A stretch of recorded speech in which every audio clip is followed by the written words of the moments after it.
AVM productions சிவாஜியோடைய திரை வாழ்க்கையில் ஒரு முக்கியமான தயாரிப்பு நிறுவனமாக இது இருக்குது.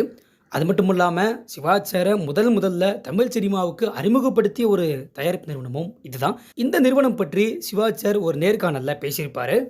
ஏவிஎம் ஸ்டுடியோலேருந்து பல மேதைகள் வெளியே வந்திருக்காங்க, பல பாடகர்கள் வெளியே வந்திருக்காங்க, பல மியூசிக் டைரக்டர் வெளியே வந்திருக்காங்க, நல்ல டைரக்டர் வெளியே வந்திருக்காங்க, நடிகர்கள் வெளியே வந்திருக்காங்க. என்ன எடுத்துக்க, நான் நடிக்க தெரியும், பாட தெரியும், ஆட தெரியும், இருந்தாலும் எனக்கு டப்பிங் முதல் கொண்டு சொல்லி கொடுத்து நல்ல நடிகனா, நல்ல பாடகனா, நல்ல டான்ஸரா ஒரு பட்டத்தீட்டு நான் வைர மாதிரி என்னை வெளியே அனுப்பிச்சி வச்சது ஏவிஎம் ஸ்டுடியோ. ஏவிஎம் ஸ்டுடியோங்கிறது ஒரு பல்கலைக்கழகம், அது ஒரு அட்சய பாத்திரம் மாதிரி.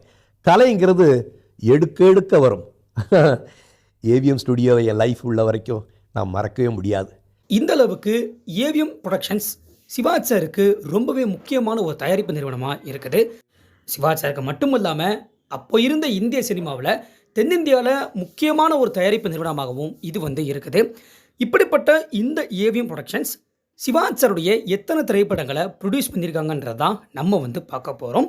சிவாஜி சாரே தன் வாழ்க்கையில் முக்கியமான ஒரு நிறுவனம் சொல்லியிருக்காரு அப்படின்னா அவருடைய எத்தனை படங்களை இவங்க தயாரிச்சிருக்காங்கன்றதை நம்ம பார்த்தே ஆகணும் இல்லையா? ஸோ அதை பற்றி தான் இன்றைக்கான வீடியோவில் நம்ம பார்க்க போகிறோம். ஸோ எல்லாருமே இந்த ஒரு வீடியோவை ஸ்கிப் பண்ணாமல் கடைசி வரைக்கும் பாருங்கள். சரி, வாங்க பார்க்கலாம்.